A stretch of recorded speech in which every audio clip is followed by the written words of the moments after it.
Saan ka makakakita ng ganito kasulit, ang dami ng serving at napaka-affordable lang. At hindi lang yon, masarap pa kaya hindi ka mapapahiyang i-recommend. Nandito ako ngayon sa Crazy Garlic para i-try itong homegrown concept ng The Bistro Group. Isa siyang Filipino at Western-inspired dishes na literally everything is packed with garlicky goodness. At isa pang bumungad sa akin dito itong napaka-fun at modern na vibe ng resto. Nalaman ko pa na meron silang napakasulit na ino-offer, kaya naman super excited na akong matry. Imagine meron ka ng 1 appetizer, 2 entrees, 1 rice at 3 glasses of drinks, tapos 1,185 lang, tapos good for 3 people na. Ito yung mga choices nyo sa rice, choices sa entree na veggies, sa appetizer, and last but not the least, choices sa drinks. So guys, table for 3, tapos 1,185 pesos lang, ganito nakadami. So ito yung Bangkok mix nila kung tawagin. Dito pa lang, busog ka na, ang dami. Solve kayong tatlo. Try natin.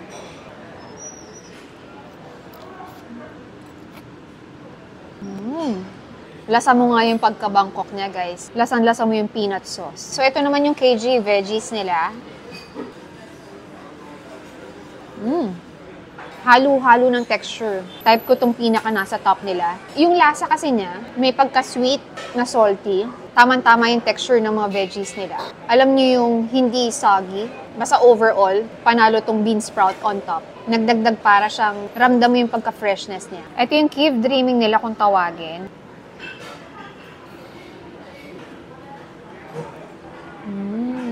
Bagay yung white sauce ha. Yung white sauce nila, yung lasa. May pagka-creamy na milky.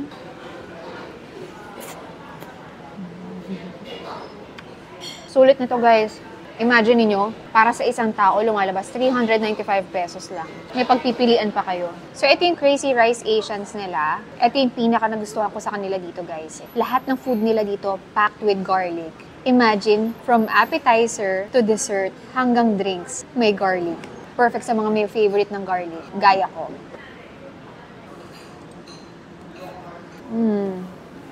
Tsaka guys sa fried rice nila, hanggang ilalim, ang daming sahog. Hindi lang basta sa ibabaw. Paano hindi magiging sulit guys? Hanggang sa drinks, 3 ang kasama. Ito yung star for all season nila. Sarap. So, itatry naman natin tong isang set pa na pwede nyong pagpilian sa 1,185 pesos. Na good for 3 people. Ito yung Cheese Max kung tawagin nila. Wow! Umuusok pa guys.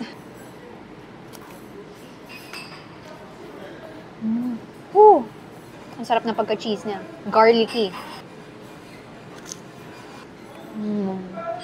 Panalo tong as appetizer. Masarap to na pang salo-salo. Either mga kaibigan, family, office mates, magugustuhan to. So, ito naman yung sa veggies nila na tofu-rific aubergine. So, may kinuha tayong tofu, eggplant, at crispy garlic.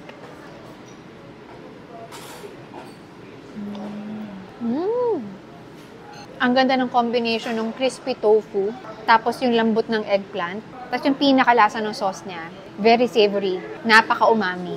Ito naman yung Bopistacular kung tawagin nila.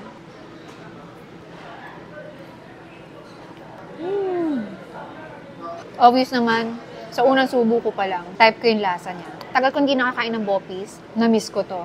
Nandun yung asim, yung tamang-tamang alat. Sarap siya, na-typean ko. Ito naman yung K-bop rice nila kung tawagin. Oh.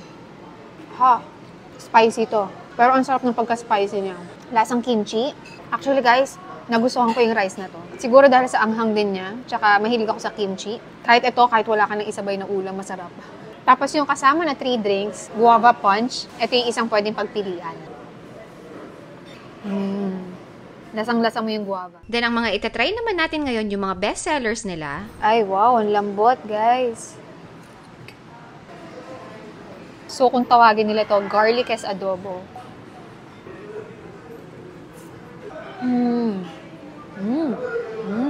Hindi pwedeng walang rice. Ay, ang sarap na itong garlic as adobo nila. Actually, masarap tong rice, pero mas bagay sa white rice to. Dapat white rice. Type ko tong adobo nila. No wonder kaya bestseller. Sobrang garlicky niya. At hindi lang yun, type ko yung balanse ng asim at alat na nabibigay ng adobo. Bagay sa plain rice to. Huwag niyo i-combine to sa may mga flavor na rice. Panalo. Ang sarap nito, guys. Actually, bago ko ipakita sa inyo, nakakagat na ako kanina. So, sweet potato boats nila to. So, instead potato, sa iba, sa kanila, sweet potato yung gamit. Ang galing. Tapos, may kasamang cheese, bacon.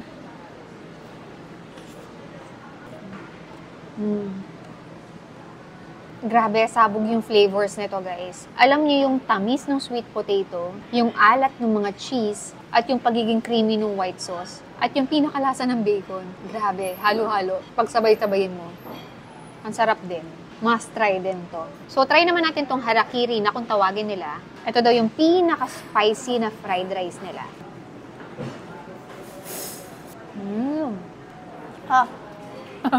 Super spicy nga. Pero, tolerable naman. So, itong fried rice nila, may kasamang squid, shrimp, bacon, at bell pepper. Ito naman yung crazy caldereta kung tawagin nila. Tingnan nyo naman, napaka-colorful. Mas lalong nakakagana. Dalawa yung size nila nito. Isa yung for group. Ito, good for 2 naman. Yung lasa niya, guys, kalderetang kaldereta. Yung alam mong hindi tinipid. Napaka-rich ng sauce niya. Tapos napakalambot din ng meat. Naghihiwalay talaga. And by the way, meron din pala silang ongoing promo sa cocktails na 2 cocktails na for only 295 pesos.